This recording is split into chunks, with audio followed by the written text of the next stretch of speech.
فراجع الی ربی، تو وہ واپس پلٹ کر اپنے رب کی طرف گیا.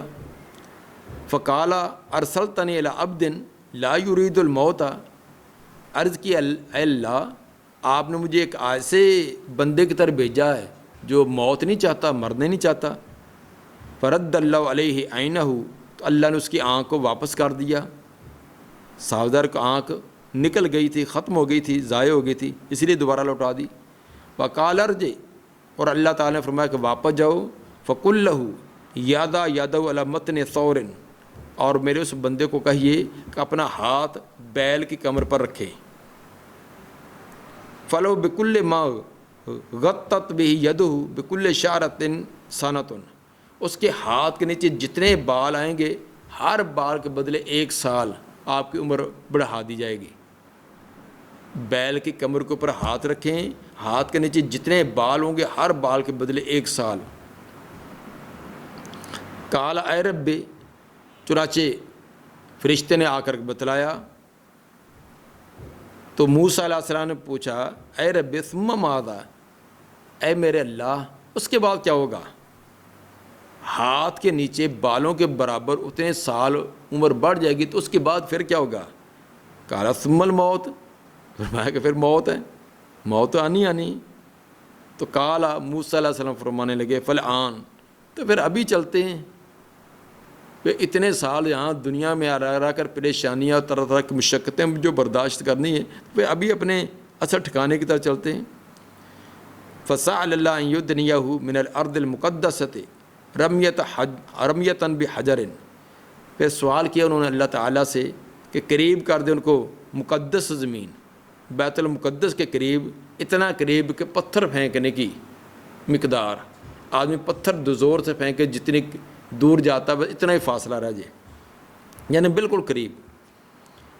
قال رسول اللہ صلی اللہ علیہ وسلم، تو آپ صلی اللہ علیہ وسلم نے فرمایا ولو کنت ثم، اگر میں وہاں ہوتا اس جگہ، لارأیتکم قبرہ علی جانب الطریق عند الکثیب الاحمر، تو میں تمہیں ان کی قبر دکھلاتا راستے میں، راستے کے ایک طرف سرخ ٹیلے کے پاس ہے، راستے کے قریب بھی سرخ ٹیلے کے پاس وہ قبر میں تمہیں دکھلا دیتا.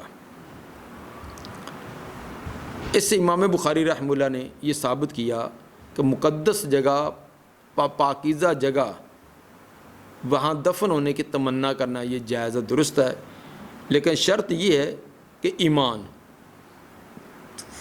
عقیدہ، ایمان، عمل صالح یہ ہوں تو پھر یہ.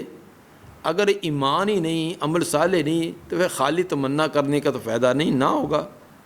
مدینہ کی سرزمین پر کتنے منافق مدفون ہوئے، خود نبی کے زمانے کے اندر عبداللہ بن ابی منافقوں کو بھی تو مدینہ میں دفن کیا، لیکن ایمان نہ ہونے کی وجہ سے اس کا مدینہ میں دفن ہونے کا کوئی فائدہ نہیں. اسی طرح مکہ کے قبرستان کے اندر کتنے اس دور میں جو غیر مسلم مرے تھے ان کو بھی وہیں دفن کیا گیا. اس کے اندر ایمان اور عمل یہ اس کے لیے شرط ہے. اور اسی طرح کتنے ہی نیک اور صالح محدثین فقہاء ہیں جو غیر مسلم کی زمین پر تھے، وہاں فوت ہوئے، وہیں ان کی قبریں. تو اصل کے اندر اگر ایمان نہیں یا ایمان درست نہیں اور اس طرح کی نیک اعمال اس کے پلے نہیں، تو صرف مقدس جگہ پر دفن ہو جانا یہ کافی نہ ہوگا، بلکہ اصل بنیاد کا ہونا بھی لازمی ہے. اگر اصل چیز ہوگی تو پھر یہ بیرونی چیزیں، خارجی چیزیں، پھر وہ بھی فائدہ مند ہوگی. اس حدیث پر ملحدین اور منکرین حدیث انہوں نے بڑے لمبے تڑنگے اعتراضات کی بچھاڑ کر دی کہ دیکھو جی یہ کیسے ہو سکتا ہے کہ موسیٰ علیہ السلام فرشتے کو، ملک الموت کو تھپڑ مار دیں، پھر اس کی آنکھ کیسے نکل سکتی ہے؟ تو یہ ویسے کیسے اپنی عقل کی چرخی پر پرکھنے والے انہوں نے طرح طرح کے اعتراض جڑے. حالانکہ بالکل واضح بات ہے کہ جب نبی صلی اللہ علیہ وآلہ وسلم نے فرمایا اس طرح واقعہ ہوا ہے تو اس میں کسی قسم کے اعتراض کی کوئی گنجائش ہی نہیں. پہلی بات یہ ہے کہ موسیٰ علیہ السلام نے یہ تھپڑ مارنے والا کام کیوں کیا ہے؟ تو اللہ تعالیٰ کی طرف سے انبیاء کا یہ اکرام ہوتا ہے کہ ان کی اجازت سے ان کی روح قبض کی جاتی ہے. یہ باقی لوگوں کی طرح نہیں ہے کہ یہ اعتراض کر دیا جائے کہ یہ کیسے ہو سکتا کہ کسی کو پہلے موت کا بتلایا جائے. موت کا تو کسی کو علم نہیں ہے، لیکن انبیاء کے ساتھ یہ خاص ہے، ان کو موت سے پہلے اطلاع دی جاتی ہے. جیسے سیدہ عائشہ رضی اللہ تعالیٰ عنہ فرماتی ہیں کہ کان النبی صلی اللہ علیہ وسلم یقول وهو صحیح، نبی صلی اللہ علیہ وسلم صحت کی حالت میں یہ فرمایا کرتے تھے کہ ان لم یقبض نبی حتی یری مقعدہ من الجنہ ثم یخیر، کسی نبی کو فوت نہیں کیا جاتا یہاں تک کہ اس کو اس میں جنت کا ٹھکانہ اس کو دکھلا دیا جائے. جنت کا ٹھکانہ اس کو دکھلا دیا جاتا ہے، ثم یخیر، پھر اس کو اختیار دیا جاتا ہے. یہ انبیاء کا خاصہ ہے. دوسری بات کہ وہ فرشتہ ملک الموت فرشتہ وہ انسانی شکل میں حضرت موسیٰ علیہ السلام کے پاس آیا اور ان کے گھر میں بغیر اجازت کے آیا تھا، کیونکہ فرشتہ تو یہ سمجھتا تھا کہ مجھے اجازت لینے کی کیا ضرورت ہے. تو پھر انسانی شکل میں تھا تو کسی کے گھر کے اندر بغیر اجازت کے جانا بلکہ جھانکنا بھی درست نہیں ہے. جیسے کہ سہل بن سعد رضی اللہ تعالیٰ عنہ کی روایت ہے کہ نبی صلی اللہ علیہ وسلم کے گھر ایک آدمی دروازے کی دراڑ میں سے جھانک رہا تھا، تو آپ کے پاس ایک سلائی تھی یا سر کھجلانے والی وہ لکڑی تھی، تو آپ اس کو تیزی سے لے کر آئے اور اس کی آنکھ میں چبھونا چاہتے تھے. اور آپ نے فرمایا کہ اگر کوئی کسی کے گھر میں جھانک رہا ہو تو اس کی آنکھ میں وہ چبھو کر آنکھ نکال دے تو اس کی کوئی دیت نہیں ہے. صحیح بخاری کا حدیث نمبر 6241. تیسری بات یہ ہے کہ وہ مخلوق جو ہمیں نظر نہیں آتی، جس تک جنات ہیں، فرشتے ہیں، جب وہ انسان کی یا کسی اور مخلوق کی شکل دھارتے ہیں تو پھر ان پر احکام وہی جاری ہو جاتے ہیں. مثلا اعتراض یہ بنتا تھا کہ فرشتہ اس کو کیسے مارا جا سکتا ہے؟ وہ تو ایک اس کا تو بسیط جسم ہوتا ہے، تو اس کو تو جیسے کہ ہوا کے اندر کسی کو مارے تو اس کا تھپڑ کسی کو نہیں لگے گا. تو فرشتہ تو ایک ہوائی انداز میں مخلوق تھی، ان کو کیسے لگ سکتا ہے؟ تو اس کا جواب یہ ہے کہ جب اس طرح کی مخلوق جو آنکھ سے نظر نہیں آتی، جب وہ دوسری مخلوق کا بیس بدلتی ہے تو ان پر احکام وہی جاری ہو جاتے ہیں. جیسے کہ ابو سعید خدری رضی اللہ تعالیٰ عنہ کی روایت صحیح بخاری میں ہے کہ ایک نوجوان جنگ کے دوران اجازت لے کر اپنے گھر میں آیا، جس کی نئی نئی شادی ہوئی تھی. جب گھر میں آیا تو اس کی بیوی دروازے پر کھڑی، اس کو بڑا غصہ آیا کہ یہ باہر دروازے پر کیوں کھڑی ہے. اس نے نیزہ اس کے سامنے کیا، اس نے کہا کہ اندر جا کر دیکھو. اندر جا کر دیکھا تو کہ بہت بڑا سانپ وہ لپٹا پڑا تھا. تو اس نے سانپ کو نیزہ مارا. جب نیزے کے اندر اس کو پرو دیا تو الٹ پلٹ ہونے لگا. تو جب وہ سانپ مرا تو ساتھ ہی وہ نوجوان بھی گرا، وہ اس کو بھی موت آ گئی. فما یدرا ایہما کان اسرع موتن الحیۃ ام الفتیٰ. اب یہ بھی فرق نہ ہو سکا کہ پہلے سانپ مرا یا پہلے نوجوان مرا. وجہ یہ تھی کہ وہ سانپ جو تھا وہ ایک جن تھا. جن سانپ کی شکل اختیار کی، انہوں نے نیزہ مار کے جب اس کو قتل کیا ہے تو باقی جنوں نے، جن کا وہ فرد تھا، انہوں نے اس کو پکڑ کر اس کو قتل کر دیا. اب حالانکہ جنات ایک ہوائی چیز ہیں، لیکن جب اس نے ایک سانپ کی شکل اختیار کی ہے پھر اس پر وہی احکام ہے. اس کو نیزہ بھی مارا، نیزے کے اندر پرویا بھی گیا اور قتل بھی ہو گیا. تو جب کسی دوسرا بیس اختیار کرتے ہیں پھر اس پر احکام وہی ہوتے ہیں. تو جیسے فرشتہ جو ہے جب انسانی شکل میں آیا ہے تو جیسے انسان کو تھپڑ لگایا جا سکتا ہے اس طرح اس کو بھی تھپڑ لگا ہے.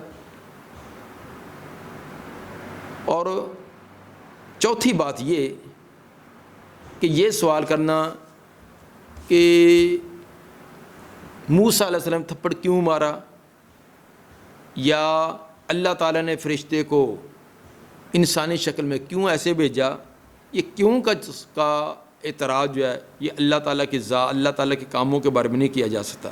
لا یسأل عما یفعل وہم یسألون. اس سے نہیں پوچھا جاتا اس کے متعلق وہ جو وہ کرے، اور ان سے لوگوں سے پوچھا جائے گا۔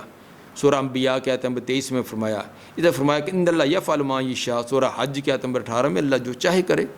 تو اللہ تعالیٰ نے یہ تمام کا تمام ایک واقعہ لوگوں کے سامنے ظاہر کرنا تھا، جس کے اندر کئی ایک حکمتیں تھیں، اس نے ظاہر کر دیا۔ باقی رہا کہ فرشتہ اگر انسانی شکل میں آیا تو کیا موسیٰ علیہ السلام کو پتہ نہیں تھا یہ فرشتہ ہے؟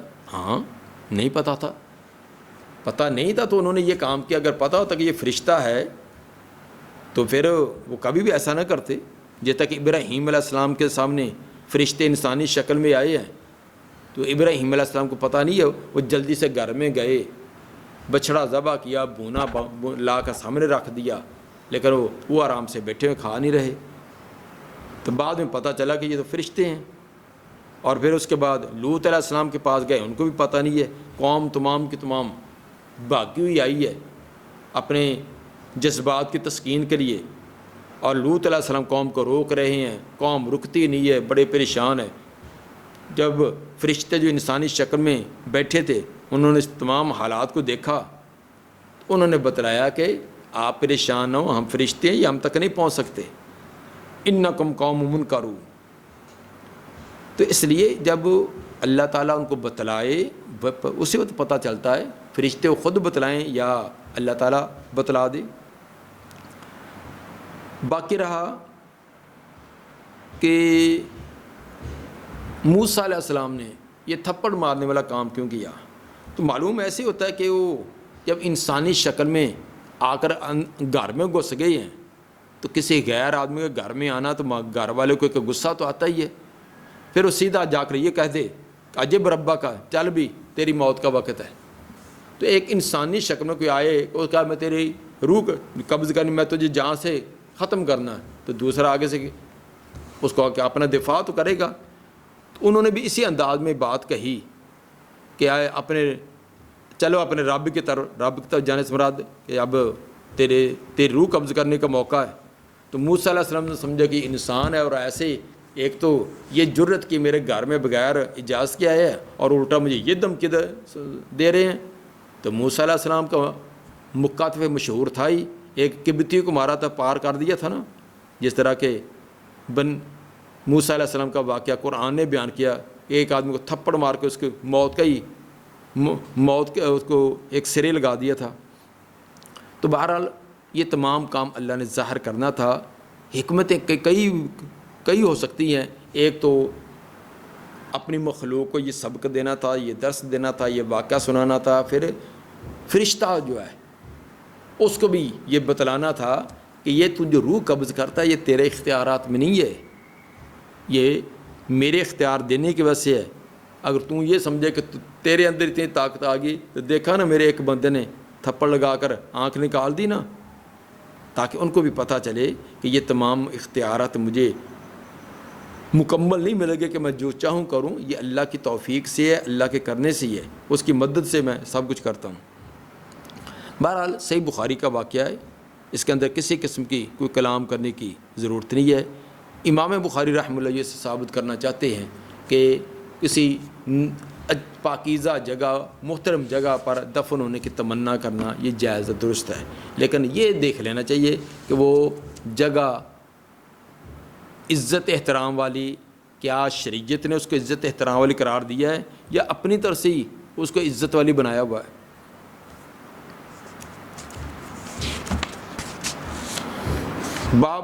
باب نمبر 69، باب الدفن باللیل، باب رات کے وقت دفن کرنا۔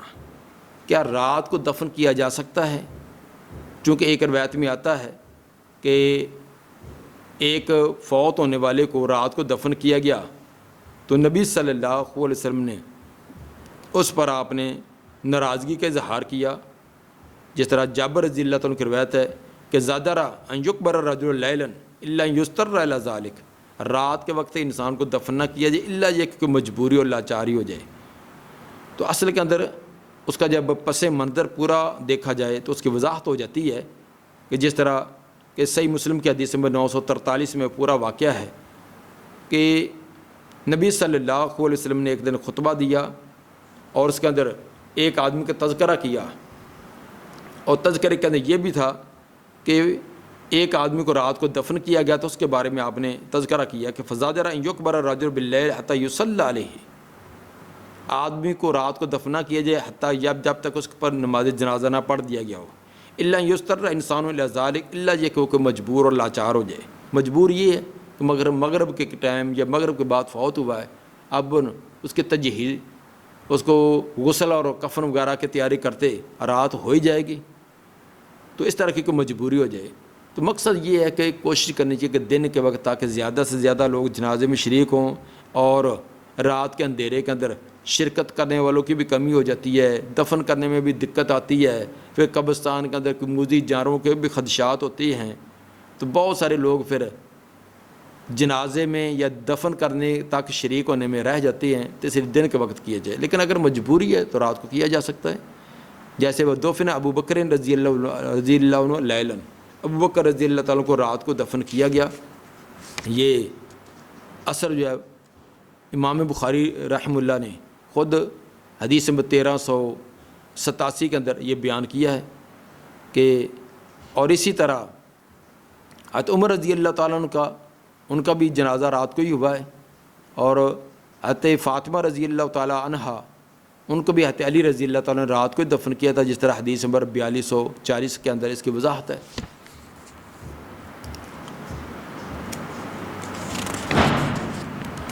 حدیث نمبر 1340، حدثنا عثمان بن ابی شیبہ حدثنا جریر عن الشیبانی عن الشعبی عن ابن عباس رضی اللہ عنہما قال صلی النبی صلی اللہ علیہ وسلم علی رجل بعدما دفن بلیلۃ، نماز پڑھی نبی صلی اللہ علیہ وسلم نے ایک آدمی کی بعد اس کے کہ اس کو رات کو دفن کر دیا گیا تھا، رات کو دفن کر دیا گیا تھا، تو اگلے دن آپ کو پتہ چلا تو آپ نے اس کی قبر پر جنازہ پڑھا۔